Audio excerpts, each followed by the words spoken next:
So I'm going at a low incidence angle at a 90 degree. And it's time to put on stickers. Everybody knows they add horsepower. And in this circumstance, probably testosterone.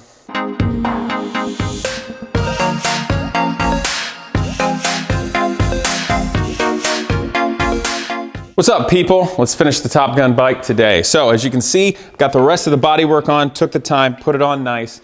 I know I didn't show you guys in it, but it's the real world, and I wanted to have it right. So today, I want to show you, more importantly, how to do the pinstriping. That'll be kind of fun, and also the proper decals for Top Gun. So come on over here. I want to show you on this side. Obviously, you guys saw on that side where it's just red and black, and the bike looks really, really good. But this is going to be the Top Gun bike and the replica. So it still has to have the whitish silver pinstriping here between the red and the black, which gives it a real nice look. It's subtle, very 80s, but subtle.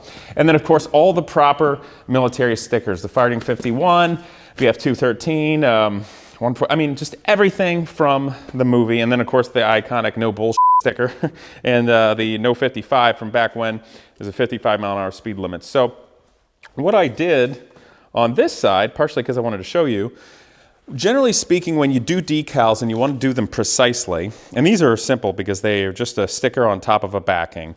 The professional ones that you use often on cars and have made, they have a masking over the top to hold them, and you peel it off with the masking so you can position it, get it down, and go from there.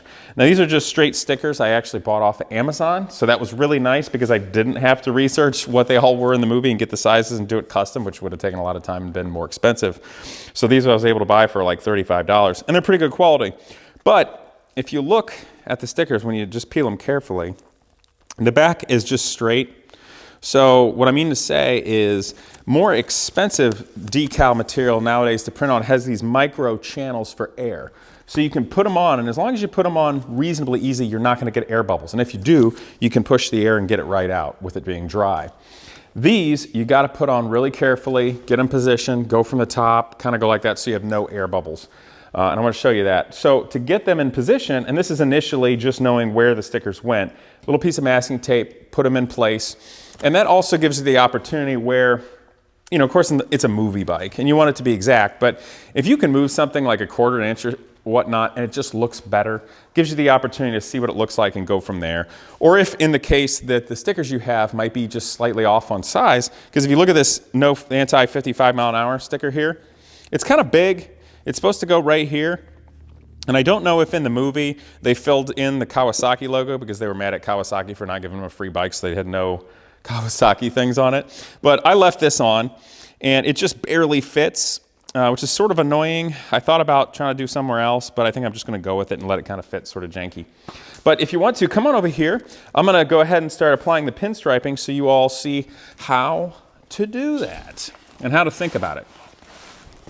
Now, I'm going to use a nice new Swiss Army knife. I've got some really precise scissors here that are still sharp, and a still sharp knife. Actually, my wife got this for me for Christmas, so it's gonna work really well. My suggestion is if you need a super sharp knife, use a razor blade, a new one to cut, and we'll get into the details of how not to cut into the paint. So I have to do everywhere there's a separation from the red to black, and it's also important, obviously this bodywork is brand new and it's very clean. There's no grease, there's no materials on it, so we're really just ready to go. You can just give a quick brush of your hand to knock off any dust, and make it happen. So there's a couple things that need to happen. One, I got to remove this seat. You can come a little closer if you like. So I got the key, and when I was doing the bike, that was my opportunity to, of course, oil things, and it's nice that all the mechanisms are working like the day they were new. And the seat, if you recall from the last episode, I actually shot with vinyl type paint black because it was kind of dark gray. The upholsterer didn't use a very good black. So, and this is held up perfectly and looks great, and no one would know if I didn't tell you. So anyway, so set that there nicely. Now I took that off because you can obviously see here where I pinstriped the other side, I want the pinstriping to continue all the way. That's just nice. So when you take it apart, you know you did a good job, and obviously you can see through the cracks and whatnot. So it's important to go all the way. It's important to take that time. You know, if you spent this much time making a quality build, even if you paint it yourself and maybe the paint isn't perfect, but it's pretty good, just take that little extra bit of time at the end. It means a lot. There's some things you can kind of sneak by. For instance, I didn't do a full restoration. I didn't want to take this all the way down to just the frame. The frame's a little dirty, but cleaned it up really nicely, but you don't see it, so I didn't have to go too crazy on it. But when it comes time to this, it's important to do a really nice job. So I'm going to remove this as well because I have to go around those pieces here. So set that there. Let's do the tank first. Now, first thing to do is this type of pinstriping. It has backing that I have to peel off while I'm doing it. And it also has a protective cover where you see it. So there's two backings that get thrown away. And I can't just stick it on and I can't just roll more off. So I'm gonna want to cut this to a length that I want to use, but obviously it can't be too short. So how I'm gonna do that is, come on, look over my shoulder if you like. And I'm just gonna give myself a 1/2 inch to 1 inch access here. And I'm just gonna sort of gently hold it, go across the whole way. And remember, I gotta wrap this thing underneath. There's the whole edge of the tank and flipping it over. So make sure you pay attention for that. And obviously with this backing on, you can't subtly bend it and curve it, you know, on this axis. So you have to use a little caution there. Fortunately, I've got plenty of this, but at the same time too, I don't want to waste any. So I'm gonna do a good job and make sure I've got enough. Now, I'm right-handed, so I typically like to go from left to right and pull with my right hand because I have the best control over it this way, and my left hand I can use this way. So on that side, when I did it, I started down low and went from left to right this way. On this side, I'm gonna start from here and go this way. Now, when you're doing a car or bike, you can't always do that, so you just have to be, open to difficult moments like that, or reasonably ambidextrous, or, and this is always the most important thing, plan ahead. So I'm pulling off the backing here, as you can see. You gotta be mindful, and I'm holding just as little of this as I can. And what I like to do is put this between my middle finger and my ring finger to hold it. That way I can sort of pinch, but these two fingers allow me to pull it. This is sort of like all those funky idiosyncrasies, like if you're using chopsticks or something, that people have a difficult time when they're first trying things out like that. All right, so I'm just gonna stick it here and get it pointed in the right direction. All right. Now I have to choose, and you saw I was pulling that while pushing it down here. This is not the most important part, but now it's going to get important. So if you notice and you look very carefully here, I'm going to wipe off the dust again. And this is brand new paint and clear coat, so I'm not terribly concerned about going over it. The actual edge of the tank is about 1/8 inch above the masking line, and I want to cover up that masking line. So I am actually going to aim for having, not so much here, it's gonna be right in the middle, but I'm gonna have the painting line fall at about the bottom 1/3, because I'm gonna have this be right there on the edge of the tank. I think that's gonna look a little better. And that's what I did on the other side. Also, if you look on the back side here, you can see more of the true sparkly color of this pinstriping. So I wanna get my curve right. I'm being very careful when I pull it back up. Now I'm pulling it tightly, and I'm gently pushing this down. You want to go in one fell swoop. You can't just pull it back up, go back down, pull it back up, go back down. You want to try to keep it a continuous motion. That way the radii of your corner, and they'll decrease and increase and be very organic, but you don't want your tape to kind of go straight for a minute and then sort of curve and then like not curve, or worse yet, come back, because the human eye is very perceptive at things like that. And then your pinstriping will look like crap. And the thing about it is, doesn't matter how good your paint is, if you apply stuff like this badly, then your motorcycle's gonna look bad. And we don't want that. The other thing is, Sandy did such a great job of painting this. If I suck it up with pinstriping and stickers and do a bad job, then I don't want people to think she did a bad job. So it's kind of a two-way street. So I've got to do a good job here to honor her talent. And at the same time too, if you're looking at a build out there and some idiot that owns it screwed up the paint after it was painted, don't blame the painter. It's the idiot that owns the bike or the car. All right, so I'm gonna trim that. Looks like I dropped it down there. That was dumb. Where did that go, Casey Putsch? Ya yuts. Oh, great, we'll have to look for that. Or it'll light on fire. Come on, where'd you go? All right, well, I'll just have to ride fast enough that it blows out. Now, something else I'm gonna do is, I didn't wrap it around just yet, fully. And the reason being is, I still have to pull off the clear coating. So I kind of need to get to an end. And if you pull it off and it's wrapped around, it's harder to get to. Now, the clear coating on this is really, frankly, a pain in the butt. So come on over here and look at this. This is sort of a technique I'm gonna use. And I know people out there are gonna say don't do it, but this is a nice sharp knife. I'm actually coming from the side and I'm being very, very, very careful to only get that clear masking. And it's funny to me how many people out there, and this is not even necessarily just with pinstriping, but products and things where the product you have comes with a protective coating that's made to come off. It's just there to protect it. And people don't know that and they leave it on. And then even if they know it, they're like, well, it's on there to protect it. Yeah, not when you're using it. It looks like crap. And it's real foggy and it makes it look bad. So you can probably see that, maybe looking this way. I don't know if you got the right angle here. But this is duller looking and this is shinier and just brighter and more vibrant. So obviously you want to take off this coating.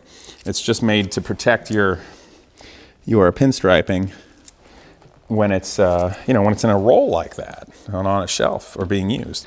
And then when it's on, that's the time to take it off. And then I'm just gonna make sure, and I already did this, but now that it's down and I feel very confident, now I'm gonna go over it and push it down.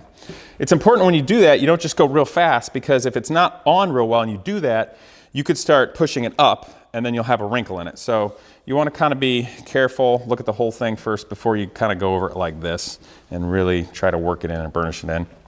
My thumb is scratchy enough that can actually kind of scratch the clear coat and paint, so I do want to be a little mindful, but of course this thing hasn't gotten its first wax or anything, so it'll look real good there. And then obviously if you have to take out a fuel line, don't forget to put that back on. Okay, so that looks pretty nice. I think you guys might agree. The next thing, and if you come over here, you'll get to see this best. Looking over my left shoulder. So this panel, inevitably, with any motor vehicle, nothing is perfect. All those people that get on like, oh, your Viper has bad hood gaps. Well, so do you. Anyway, nothing lines up perfect. It is an older bike and it is what it is, right? Now, and this was painted not on the bike. And this is held in by a rubber gasket. So where I'm going with this is, the reason I'm looking at this now is because you can see this mast line is approximately an 1/8 to a 1/16 inch higher than this mast line. To no fault whatsoever of the painter, she did a wonderful job. But this is my opportunity to smooth that out and have it all be even. If you go to the other side and look, these paint lines were off and I cheated, fudged it, whatever you want to say, with the pinstriping to get it closer. So, just look how I'm going to do. This is a little higher. So what I'm going to do is I'm going to have my pinstriping have the masking line hit the top 1/3 of that. So to put it on, I'm actually going to start with the panel on the bike. So I'm going to put this screw back in that holds it in place, just slightly. Come on now. There we are. Okay, it's held in place. So I'm going to start with it like that. First thing to do, of course, is, this is really easy. You hold it down and get your length you want. There we are. And when it gets to the end, see, everything's nice and clean. I'm just going to leave it hang off. Then I'll go ahead and take the panel off, and then I can wrap it around. So, make sure it's free of dust. And you'll see how I choose to trim it. Now this is where, how do I want to do that? I'd like to start from here and go back, but it is harder because I'm right-handed. So I'm going to start here.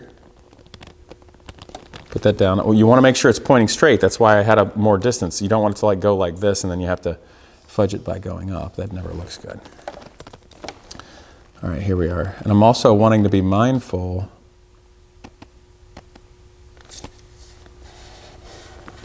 because I can't really push this. See, with this, with it a curve, as I go over it and push it down, it'll naturally stick itself to the bike. But here I have to physically bridge a gap and push it down. And when you do that, that's your opportunity for it to be off. And even if it's off by like 1 millimeter or 1/2 millimeter, that is noticeable by the human eye. So I don't want it to be off. I want it to look amazing. See, even that's off. That's off a little bit. Now I got to see if it's going to come up easy or not. Okay, thank God. I did, okay. And you also want to be careful that you're not slowly getting off and then you miss your paint line at the end. So there's a lot of things to think of when you're doing this. Okay. Hold it right at the end here. Make sure it's straight. That's good. And down it goes. Now this I'm going to trim very carefully with a sharp knife. Okay, so there's that. It's down. Just let's take the panel off real quick. So I was bummed. My buddy Phil was going to come today. He's a helicopter pilot. He's a big Top Gun freak. And his dad, when he was a kid, had one of these motorcycles. And one of Phil's early memories as a child was his dad stuck him on the fuel tank and went ripping around. And that was the really good old days. So he was bummed out. He couldn't come up and put stickers on today, but he was on call for flying. And I thought it was going to be fun. We could put the stickers on and see who could out Top Gun quote the other guy. Would have been fun. So I'll have to think of some good quotes. And no, not all the normal cliche ones you think of. It's got to be like the second or third tier quotes that are clever you don't remember. So we'll see if I can come up with some good ones that I remember when putting the stickers on that'll give you guys a smile. Maybe you guys can comment with your favorite Top Gun quote. There's a lot of them. Okay, so now it's time to take off that protective cover. I want to be really, really careful because when I mess this up, it's in a visible place. And obviously I could put on new, but no sense in wasting perfectly good product as well as your time. And when you're peeling this off too, you want to be mindful because this is stuck on there pretty good, and it has the ability to pull it back up if it's not really well worked on and burnished on. It hasn't been on there for a while. And this is all stuck down pretty well, but you want to make sure that it's obviously clean, and then as the motorcycle is used and it sits in the sun and gets warm and things like that, it'll the self-adhesive material will do a better job at adhering over time, and it'll be really well stuck on. So I'm using this as an opportunity to look. I put the panel back on to make sure it where the fitment is. And I gotta kind of look at this first. I want to make sure I can sneak it up underneath that gasket. Oh, nope, you're gonna be a jerk. Big old jerk. I'm gonna have to take this off to do that, so I might just wait on that. I don't want to bore you guys to tears. So let me do this front one here with you. And then what we'll do is we will skip over to the stickers. Actually, I kind of want to go get some lunch. So this one here, I wrapped this one all the way around. I've seen some of the Top Gun bikes not have this going the whole way, but I think it'll look good. The other thing about this pinstriping here, it's not just straight whitish silver. It's got an iridescent quality to it. I forget what that's called, but basically it works just like a reflector.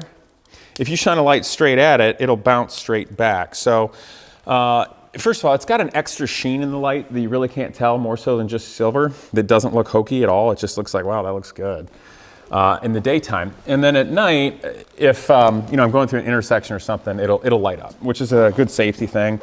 And it's just give it a little extra pop. I'm sure it wasn't that way in the 80s, but no reason you can't do that. It still looks exactly the way it was. It's a little safer at night, and it'll have an extra sparkle in the daytime. So I am okay with all of those things.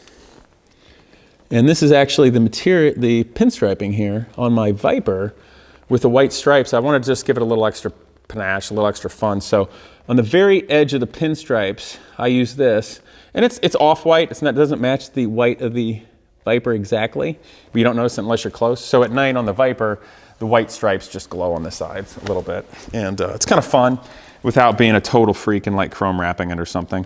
I actually kind of like chrome wraps. In a previous video, I was talking about how annoying it is to me about Ferrari and Lamborghini, and like they're selling out, and it's just like this crazy hedonistic culture which goes too far, and it does, which is annoying because some of that really flashy stuff is really super cool and fun. It's just that, like, is that the image that you want? I don't know. You want to be like Justin Bieber? I don't. Which is a bummer because sometimes these freaks have cool cars. All right, so I got to peel off this stuff.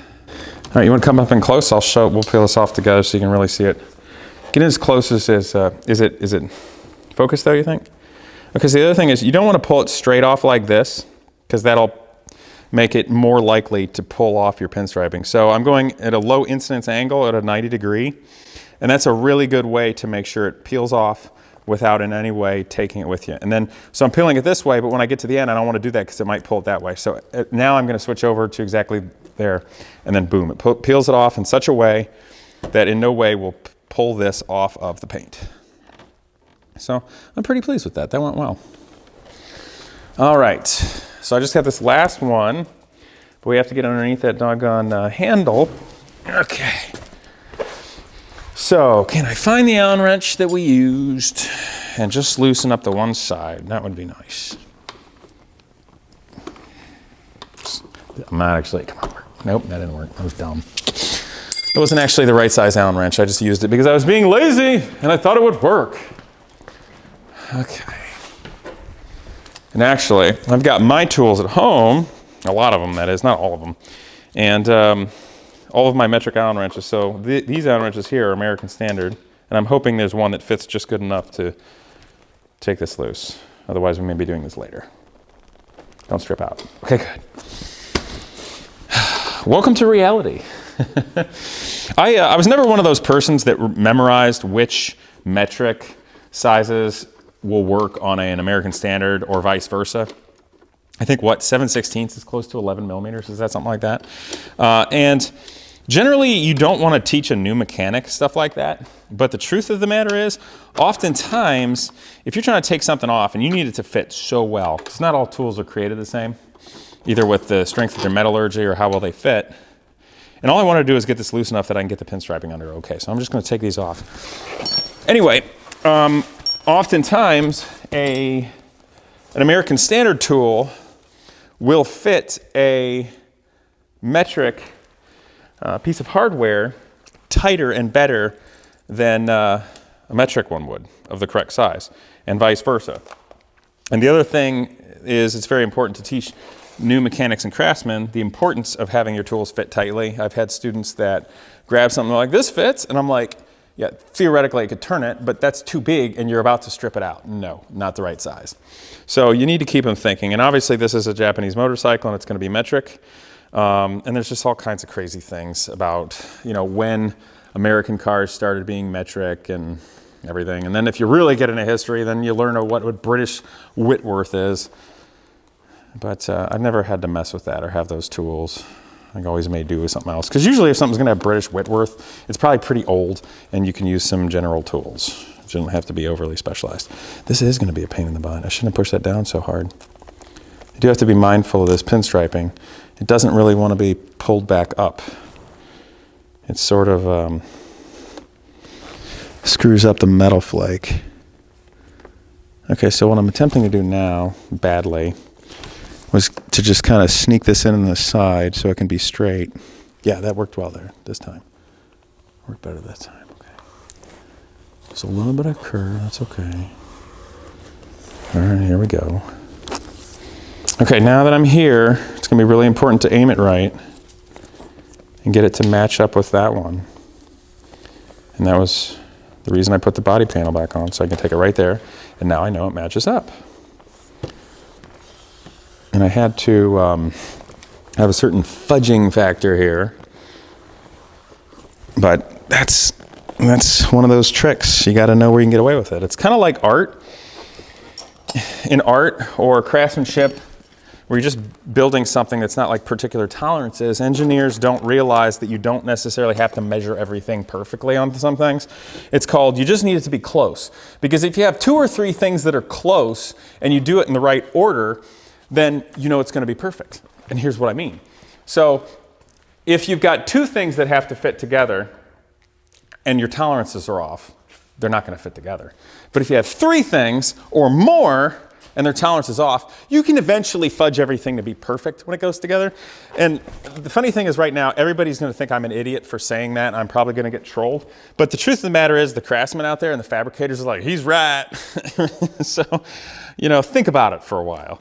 But obviously, there are many things in life and mechanics that have to be exactly perfect tolerances. So I'm not saying to you know, like use your teeth to hone a piston or something.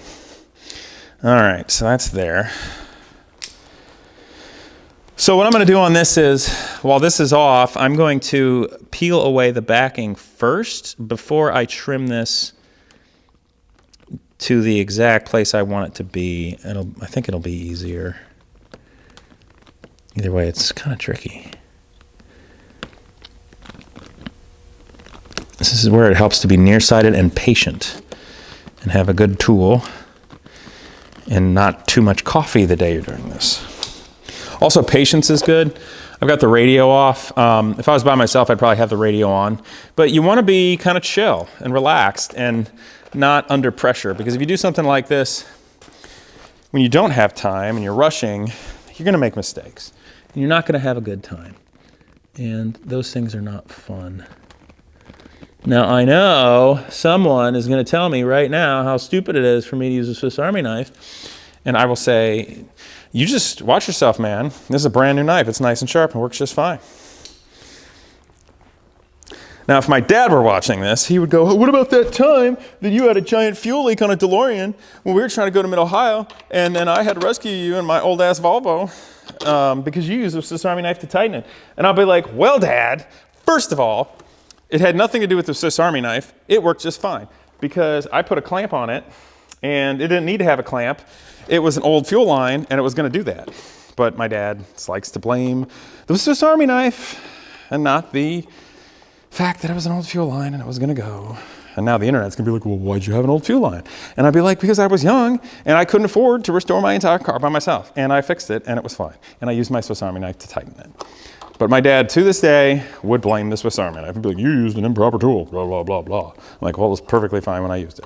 And it fit. We had no screwdrivers that would fit up in that area. Swiss Army knife is the proper tool at that time for DeLorean and tightening that up. Dad. Sound like the donut media guy. What, James Pumphrey? He always yells at his dad. It's kind of funny. All right, let's put that panel on. I want to see some Top Gun action. And it's time to put on stickers. Everybody knows they add horsepower. And in this circumstance, probably testosterone. Yes. And wouldn't it be fun if everything was more 80s? I think so.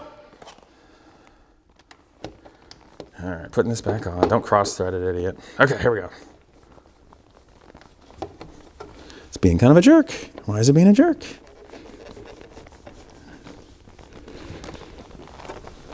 Okay, I'll snug it up.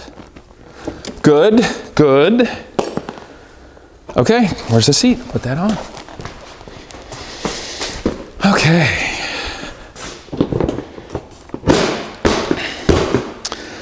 Well, it's time to put on some stickers. Will, you want to get in on this and help out? An extra set of eyes?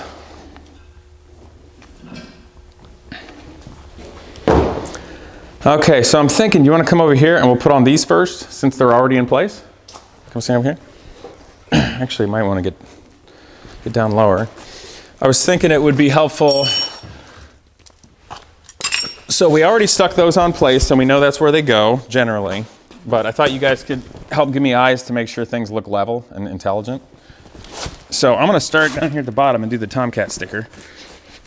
Now, obviously the bike is leaning. Can you see that all right? So here's the Tomcat sticker. I know it goes there on the black. So this is the trick of it. I am by no means level or square. The bike is by no means level or square. So how am I going to make this look not stupid? I don't know. You guys got any brilliant ideas? Okay, so. And the trouble is this doesn't have the same kind of masking as other things. Do you want to hop on the bike and hold it upright? And then like not drop it on me? Yeah, that's the most important part is not dropping it. Yeah. If you drop it, it's on video. The whole world. We'll get more views. But I'm not a big enough YouTuber that it's worth it to drop your bike to get more views. Okay, so there's that. So we put it there and you can see it better, kind of in the middle or up here. I think I'm gonna go right about there. All right, so I'm making sure my hands are reasonably clean. So now these, you kind of just gotta peel the darn thing off and go for it. So I'm gonna try to hold it as nice and level as I can. I'm using my hands like this, these fingers to guide it. I'm also flexing the sticker so it'll touch in the middle first. And I'm using my thumb while I'm holding it up to go up and down from the middle out. I don't want any air bubbles in this because it's either gonna be hard to get out or you're gonna have to use a little razor blade and slice where the air bubble is. And then it always leaves a little mark on your sticker and it looks stupid. Tomcat, yes. Okay, that's sweet. All right, that looks good. Okay. Next. Oh, we're gonna get way too cozy now, huh? No, you're good, it's all right. I'm not gonna be, I'll give you like a radius on your junk there. All right, let's go fighter weapons school. So we need that little bald-headed guy at the beginning of Top Gun when he's yelling at Maverick and Goose. He's like, "You screw up just this much." That's probably one of the best lines. And you will be flying, what was it? A cargo plane full of rubber dog shit to Hong Kong. Yes. Which is actually probably accurate. That's what would happen. I always used to say that I think people that fly the Goodyear blimp is, that's actually, it's not so much a business as the guys that fly it, it's punishment for fighter pilots that were drunk. And got like arrested for drunk driving because they have to fly something big and slow and they can bounce off of stuff. I don't know if it's that funny. Okay. My wife said she wanted this to put on her Macintosh laptop because she's the only person at her work that doesn't have a sticker on it, but she works in a corporation. Corporations are the opposite of this sticker. In my experience, not from what she said. So that probably wouldn't work well with their culture. And I don't think she can pass it off as don't sit on cannonballs. Is that what she was going to pass it off as? Yeah, I said don't sit on cannonballs. God, I hope her boss doesn't watch this. He will. What's up, Matt?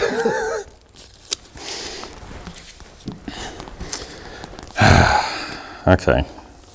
My wife's gonna hate me now. She's like, "You're making it harder." Okay. All right, that looks good. I am looking to make sure there's a nice gap between here and there and over here, but I don't want to crowd it because I got these two stickers. Because if you get it really close, it looks stupid. You know, where it's too close.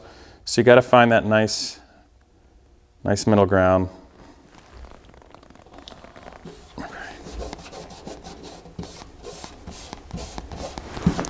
Excellent, that looks good. Okay, I'm gonna do the turkey last because it's kind of in the middle. I wanna get this one right. I'm gonna make Will uncomfortable. This is too close, isn't it? I've never had this many stickers this close to my junk before. Now you made it weird. You said junk. Okay. This is kind of weird, isn't it? But it is level. I mean, Do you I'm want keeping to it. go over there and hold the bike? You're in. You got it. All right.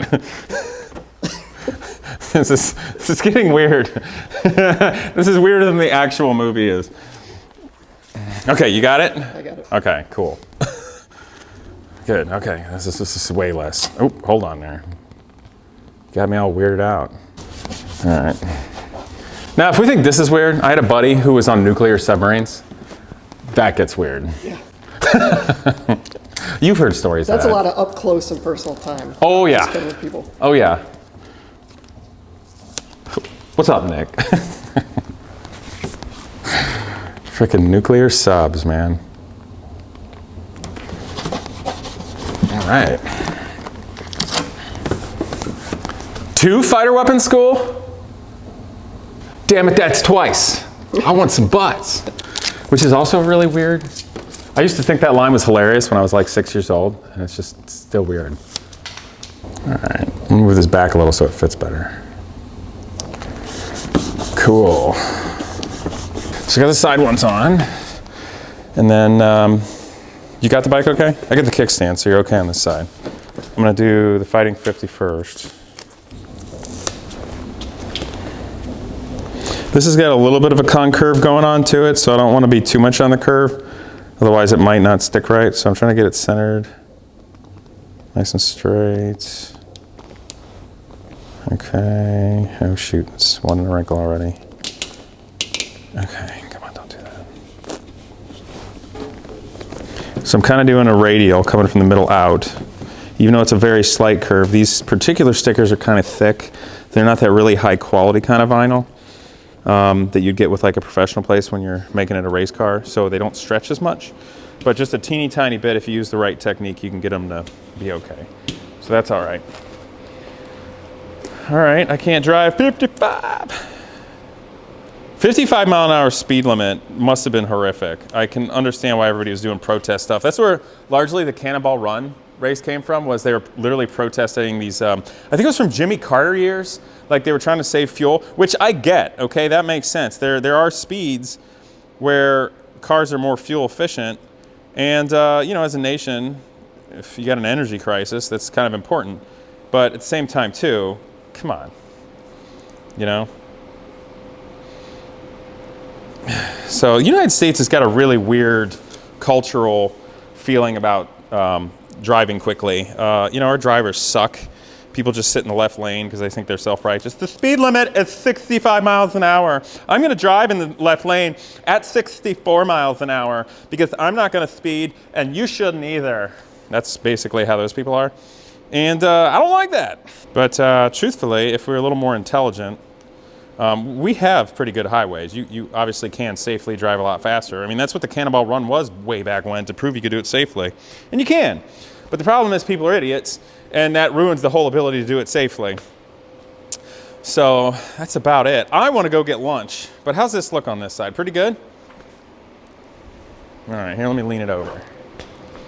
So I'm gonna go get lunch. Let's take a break, and then we will do the other side and call it a day. I still have to weld up a new bracket to hold the exhaust, but I don't think I'm gonna get to that and show you guys. But in general, here's the Top Gun bike. I think it's gonna be great fun. I'm not actually intending on selling it. Who knows, maybe someday I'll sell it, of course, but the movie's not coming out until I think May or June next year, so I might as well keep it for at least then. I think it's gonna be a nice bike to ride two up. So if my wife and I are bombing around town, having a little bit of fun, that'll be really cool. So I think it's a good bike. So let's get with the other stickers on and finish this thing up, and then get some fuel in it and start it up. Okay guys, I'm gonna throw the last stickers on and put fuel in it and start it. Yes! Okay, so basically I went through, got my pictures here for the Top Gun bike, and you can see the stickers here, obviously getting it right. When you're looking at replicas, you wanna know, are you looking at the movie bike? Are you looking at a replica? Whoever did it, did they do it right? And I think in the original movie, there was a couple of bikes they used and they weren't exactly the same. So you need to do enough research to know that you're putting things in the right place, because you only really get the one shot at it, of course. All right, and these are pretty darn easy. Okay, so this one gets another fighter weapons school up there and a no wimps on this side. It was the don't sit on cannonballs if you're a bull sticker on the other side. All right, so here we go. Fighter weapons. Boom. All right, making sure I'm right. Yes, no wimps. This bike, somebody put the Naval Aviator wings on, but I don't think that was on the original bike. I think somebody just thought that'd be cool and went for it.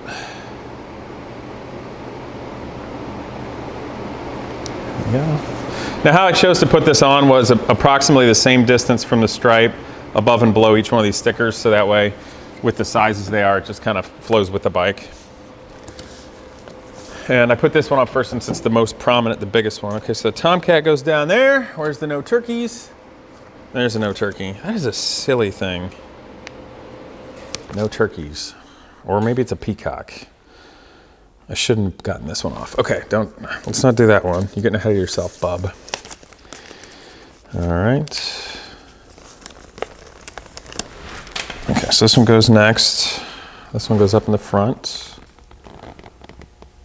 Yeah. There we go. And these stickers do go on really nice. I got a microfiber this time to get any fingerprints off beforehand. It doesn't necessarily matter that much as long as there's not crud underneath it, but since I've got it, I might as well do it right. 114. Okay, here we go. This one goes over here. Yep.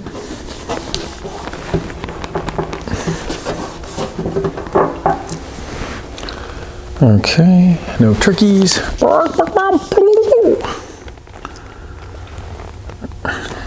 Yep. There we go. Cool. So we just need the Tomcat.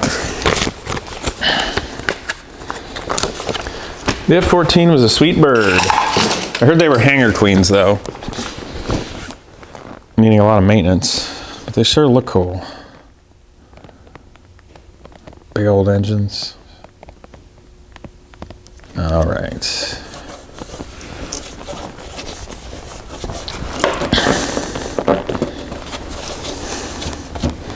I hear Iran's got Tomcats now. They're the ones flying it. I don't have an opinion on that. Other than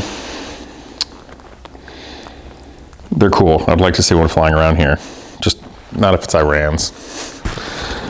All right, well that's that. Let's put some fuel in it.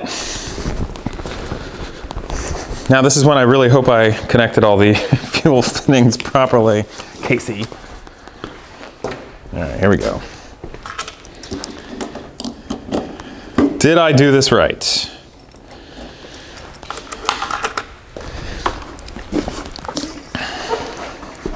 I have a feeling this is probably leaded race gas. It's gas, right? Yeah, that's gas.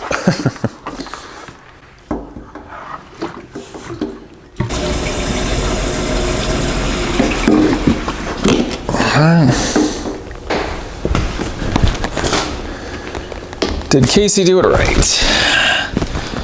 Okay, use the cell phone flashlight. So if I did it right, there should be fuel in the filter, which is hard to see.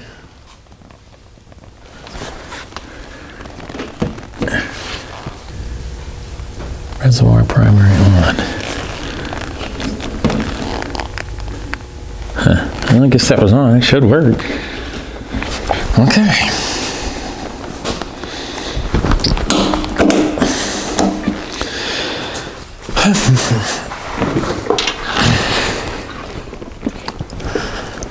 Bum, bum, bum, bum, bum, bum.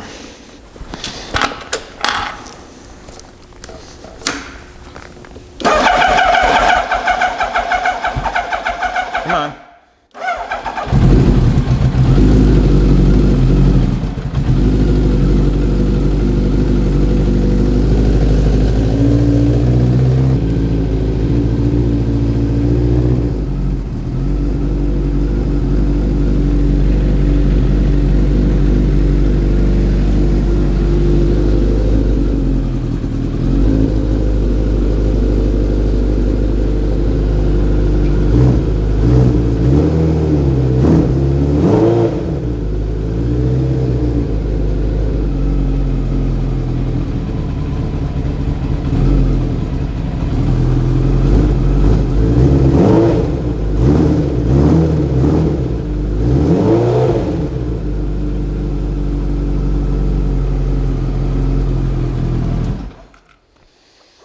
All right, you guys, that's kind of it. I just got to weld up that bracket to hold the muffler and the rear section of the exhaust in place.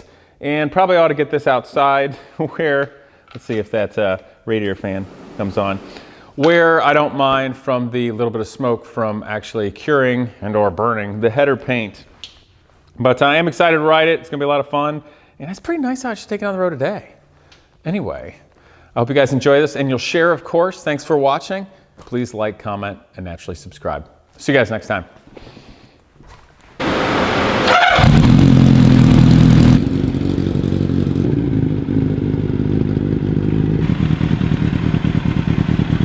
to take out the radiator tab so I can see how it's got proper amount of coolant in it.